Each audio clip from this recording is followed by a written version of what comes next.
12वां परिच्छेद। बीजगुप्त ने मृत्युंजय का अकारण ही अपमान किया था। उसने यह अनुभव किया।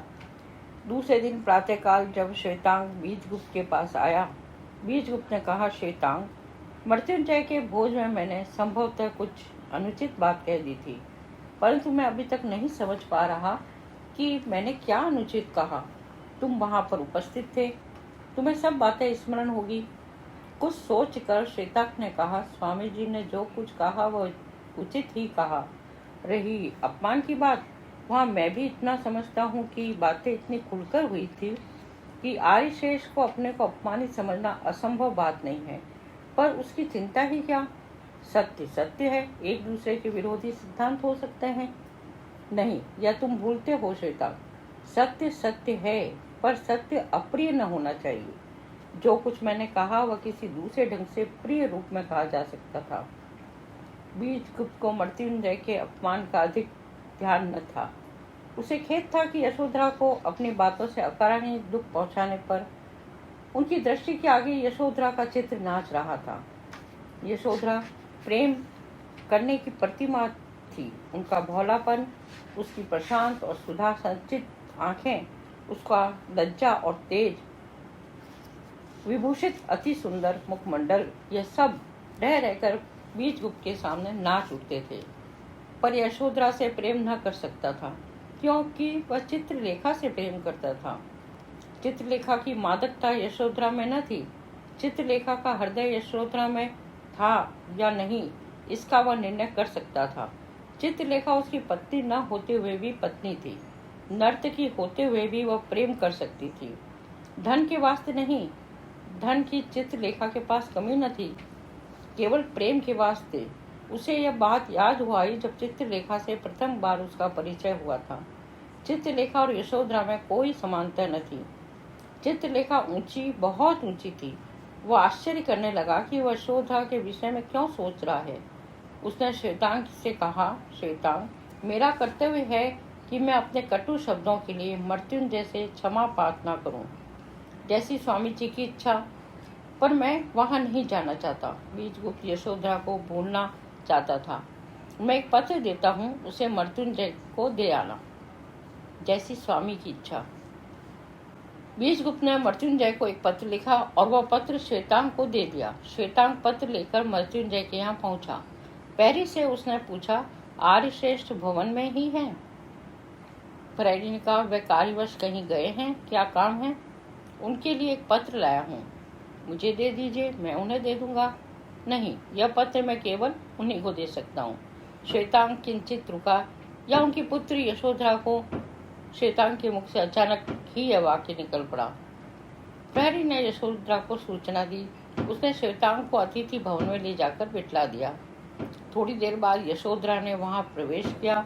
श्वेतांग उसके अभिवादन को उठ खड़ा हुआ। श्वेतांग को देखकर यशोधरा ने बैठते हुए कहा, कहिए, किस कारण आपने कष्ट उठाया है? सामंत बीजगुप्त ने आपके पिता के नाम एक पत्र दिया है, उसी के वाहक रूप में मैं देवी के सम्मुख उपस्थित हूँ।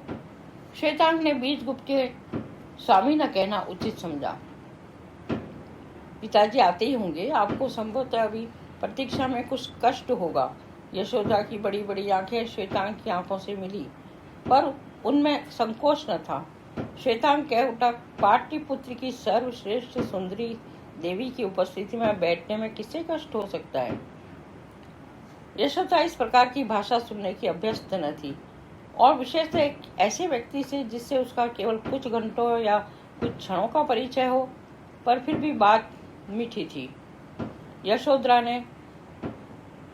यशोधरा की आंखें हर्ष मिश्रित लज्जा से झुक गई और उसके कपोलों की स्वाभाविक लालिमा दुगनी हो गई। श्वेतांग उसका अतिथि था, उसका आदर करना यशोधरा का कर्तव्य था। उसने श्वेतांग से पूछा, आर्य बीजगुप्त को आपने पूर्ण रूप से जान लिया होगा? हाँ, संसार के सर्वश्रेष्ठ मनुष्यों में उनकी गणना करने में किसी का कोई आपत्ति नहीं होनी चाहिए। और नर्तकी चित्रलेखा के विषय में आपका क्या विचार है? वह बहुत उच्च कोटि की स्त्री है। मैं तो यहाँ तक कह सकता हूँ कि वह देवी है। जिस मनुष्य ने चित्रलेखा को जान लिया, उसने सौंदर्य और सौंदर्य जनित कर्तव्य को जान लिया। यशोधरा हंस पड़ी। मेरी धारणा तो फिर निर्मूल न थी। आर्य का नाम संभवतः श्वेतांग है। देवी का अनुमान सत्य है। आर्य श्वेतांग, एक बात और पूछूंगी।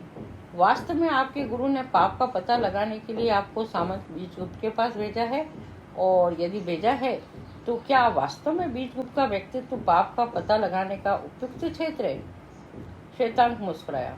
देवी का कहना ठीक है कि मेरे गुरु ने पाप का पता लगाने के लिए मुझको आर्य बीजगुप्त के पास भेजा है, और रही आर्य बीजगुप्त के व्यक्तित्व से पाप का पता लगाने के उपयुक्त क्षेत्र होने की बात, वहाँ मैं भी बड़े असमंजस में हूँ।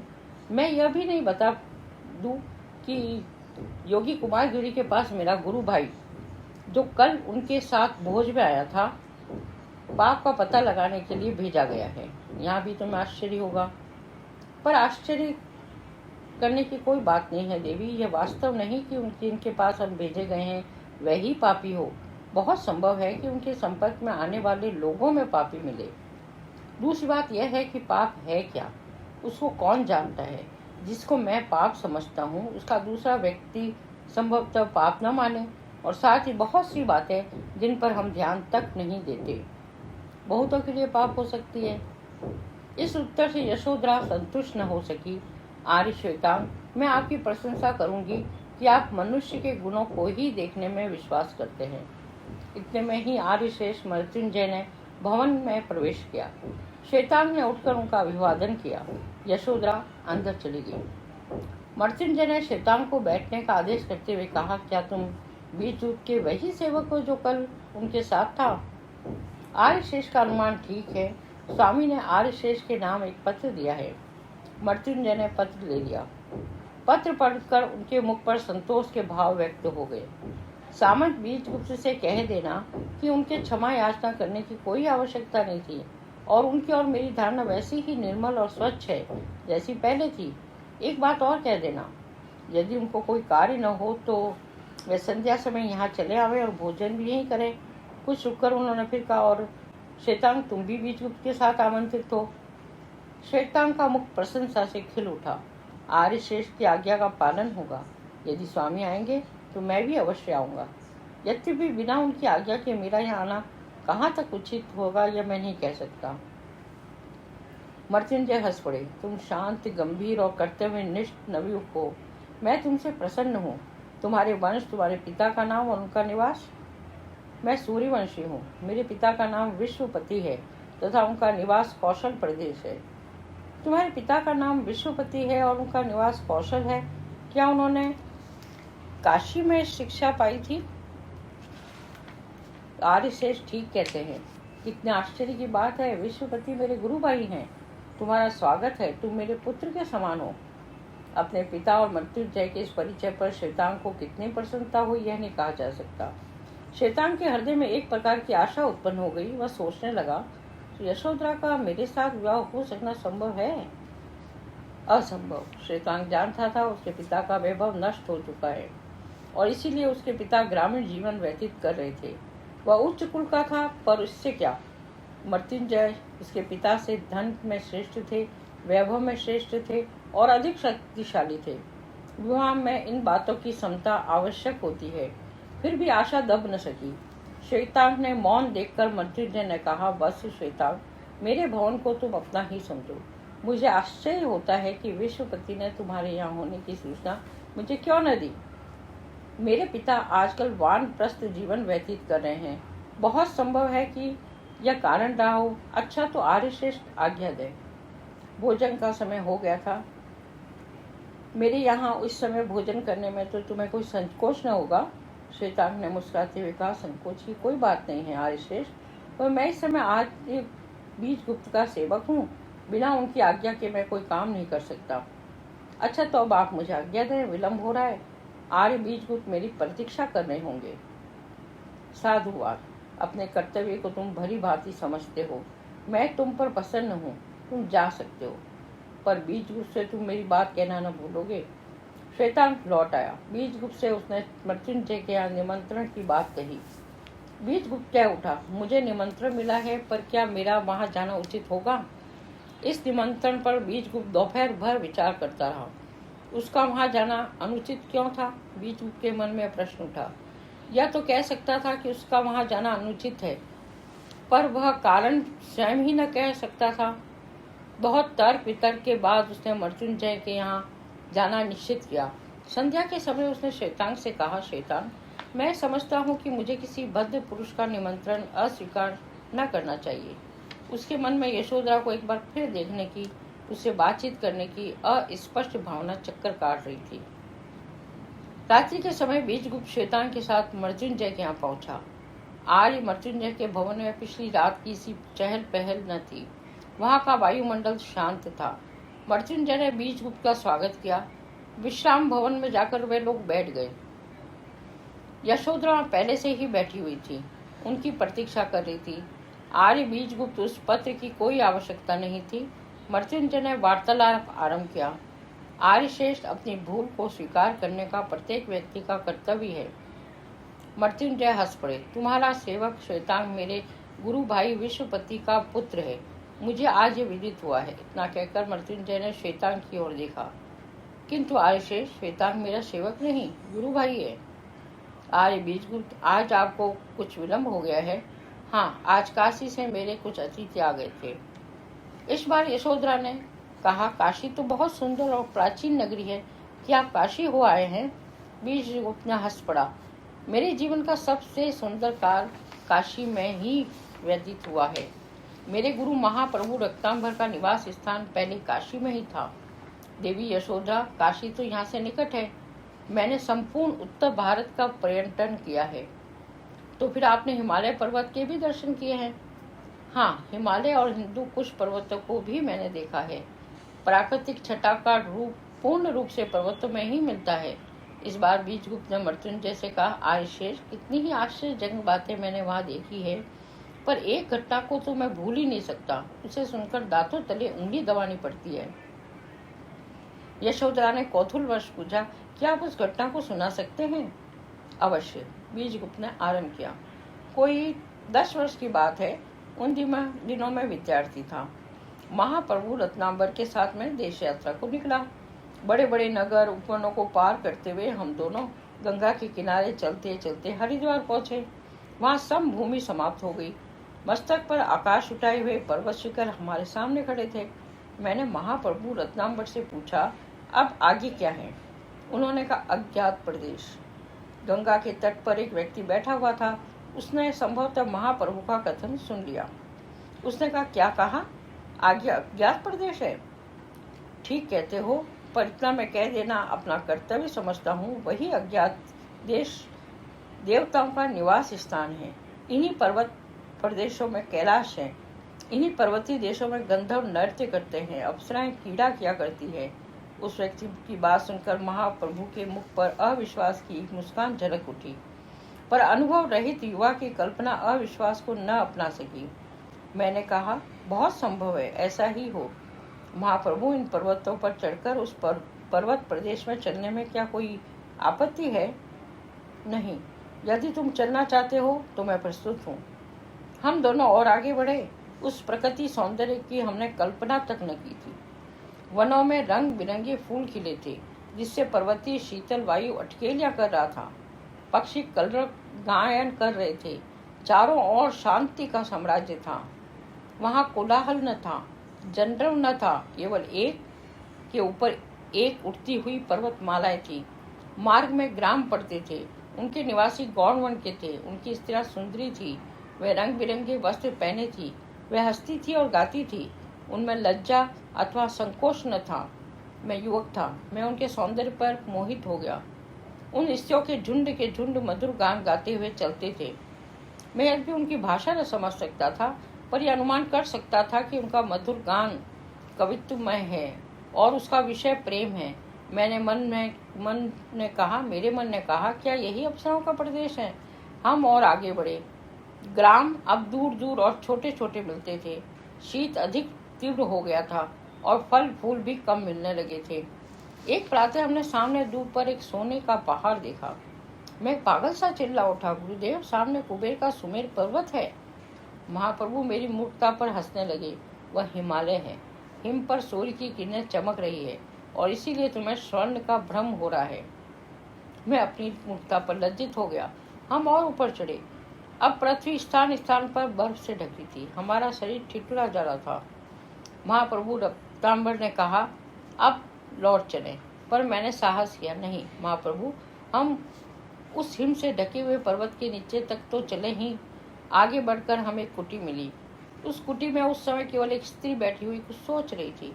हम लोगों को देखकर उठ खड़ी हुई। उसने कहा, अतिथियों का स्वागत है। महाप्रभु ने उस स्त्री को बड़े ध्यान से देखा।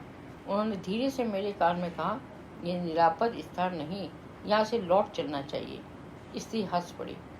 वृद्ध अतिथि का अनुमान सत्य है, पर जब यहाँ तक आए ही हो तो एक बात तो जान लो, जिसको तुम जीवन भर कभी न भूल सकोगे। स्त्री की इस बात से महाप्रभु चकित हो गए, पर उसके अनुरोध को टालना उन्होंने उचित न समझा। थोड़ी देर चलकर हमने हिम की एक शिला पर एक योगी को बैठे हुए देखा।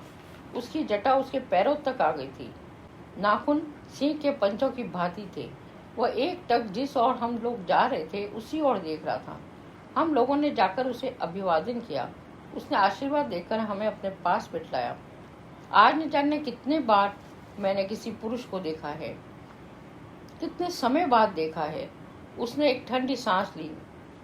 उसके मुख पर करुणा तथा विषाद के भाव व्यक्त थे। महाप्रभु ने उससे कहा, देव, आप दुखी हैं? हाँ, उसने उत्तर दिया, दुखी हूँ और सुखी भी हूँ। इतना कहकर उसने पीछे की ओर संकेत किया। हम लोगों ने उठकर पीछे देखा और भय से कांप उठे। पीछे रक्त का एक कुंड था जिसमें सीढ़ियां लगी हुई थी। उस कुंड से दुर्गंध आ रही थी।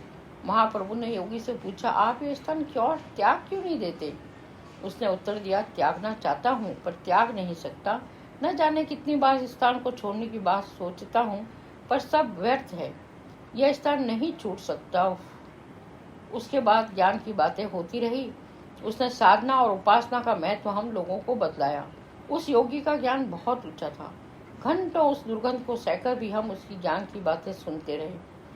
उस समय संध्या निकट आ रही थी। एकाएक योगी चिल्ला उठा, समय आ गया, और वह उठकर तेजी के साथ उस कुंड की ओर भागा। हम लोग भी उसके पीछे दौड़े। केवल कौतूहलवश योगी पागल सा उस कुंड में कूद पड़ा। आश्चर्य की बात, उस कुंड में उस समय रक्त के स्थान में स्वच्छ और निर्मल जल था। उसके वे नारकीय जंतु सुंदर कमल दलों में परिणित हो गए थे। हम लोग अवाक रह गए। साथ ही हमने देखा कि उस कुंड में योगी के साथ एक स्त्री भी थी, और वह स्त्री वही थी जिसको हमने कुटी में देखा था। वे दोनों केली कर रहे थे। स्त्री हंस रही थी। उसने पुकार कर हम लोगों से पूछा, मूर्खों, खड़े खड़े क्या देख रहे हो? आओ यहाँ स्नान करो और जीवन का सुख भोगो। मेरे मन में इच्छा हुई कि स्नान करूं और मैं अपने वस्त्र उतारने लगा, पर महाप्रभु ने मेरा हाथ पकड़कर जोर से खींचा। न जाने उनमें कितना बल था कि लाख विरोध करने पर भी मैं अपने को मुक्त न कर सका। वे मुझे खींचकर ले चले। उस समय वे चले गए थे, दौड़ रहे थे।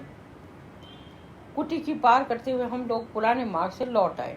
महाप्रभु ने मुझसे बाद में कहा, बस परमेश्वर को धन्यवाद दो कि हम लोग बच आए। उस दिन से कई वर्ष तक मेरे सामने उस स्त्री का चित्र नाचता रहा। यशोधरा ने पूछा, इसका रहस्य भी क्या कभी महाप्रभु ने आपको बतलाया? नहीं, महाप्रभु ने केवल इतना ही कहा कि संसार में कई ऐसी बातें हैं जो समझ में नहीं आ सकती। उनमें से एक वह भी थी। उसके बाद सब लोग भोजन गृह में गए। आज यशोधरा के एक और बीजगुप्त और दूसरी और श्वेतांग था। भोजन करते हुए यशोधरा ने बीजगुप्त से कहा, आर्य, आपकी कहानी अपूर्व है। उसको सुनकर मेरे हृदय में जाने कितनी हलचल मच गई। मैं भी चाहती हूँ कि मैं ऐसी आश्चर्यजनक चीजें देख पाती। बीजगुप्त ने हंसते हुए कहा, देवी, मनुष्य अनुभव प्राप्त नहीं करता, परिस्थितियां मनुष्य को अनुभव प्राप्त कराती है। श्वेतांग यशोधरा ने बात करने का अवसर ढूंढ रहा था। देवी, अनुभव प्राप्त करने के लिए अभी समस्त जीवन पड़ा है। यशोदा के मुख पर एक विचित्र प्रकार का भाव अंकित था। संभवतः किसी के भी उस छोटे से जीवन का प्रत्येक क्षण कितना मूल्यवान है। इस जीवन के इन क्षणों का व्यर्थ जाना क्या बुरा नहीं है? बीजगुप्त हंस पड़ा। हमारे प्रत्येक कार्य में अदृश्य का हाथ है। उसकी इच्छा ही सब कुछ है। और संसार में उस समय दो मत है। एक जीवन को हलचल में करता है, दूसरा जीवन को शांति का केंद्र बनाना चाहता है। दोनों ओर के तर्क यथेष्ट सुंदर है। यह निर्णय करना कि कौन सत्य है बड़ा कठिन कार्य है। श्वेतांग ये देख रहा था कि यशोधरा पर अपने व्यक्तित्व का इतना सुंदर प्रभाव नहीं डाल सकता था जितना बीजगुप्त। उससे एक बार फिर साहस किया, देवी यशोधरा, मनुष्य को सुखी और संतुष्ट जीवन की आवश्यकता होते हुए भी उसमें हलचल का पुट होना ही चाहिए। प्रेम मनुष्य का निर्धारित लक्ष्य है। कंपन और कंपन में सुख, प्यास और तृप्ति प्रेम का प्रेम यही है। जीवन में प्रेम प्रदान है। जीवन में आवश्यक है एक दूसरे की आत्मा को अच्छी तरह से जान लेना, एक दूसरे की प्रगाढ़ सहानुभूति और एक दूसरे के अस्तित्व को एक एक करके देना ही प्रेम है। जीवन का सर्व सुंदर लक्ष्य है। यशोधरा ने श्वेतांग को देखा। उसकी आंखें श्वेतांग की आंखों से मिल गई। श्वेतांग का सारा शरीर पुलक उठा। कितनी देर तक यशोधरा श्वेतांग को देखती रही यह नहीं कहा जा सकता था, पर श्वेतांग के लिए थोड़े से क्षण कितने मादक थे। बीजगुप्त हंस पड़ा। यही जीवन है, उसने धीरे से कहा। यशोधरा की दृष्टि एकाएक श्वेतांग पर से हट गई। उसका मुख पीला पड़कर लाल हो गया। श्वेतांग ने घबराकर आंखें नीची कर ली।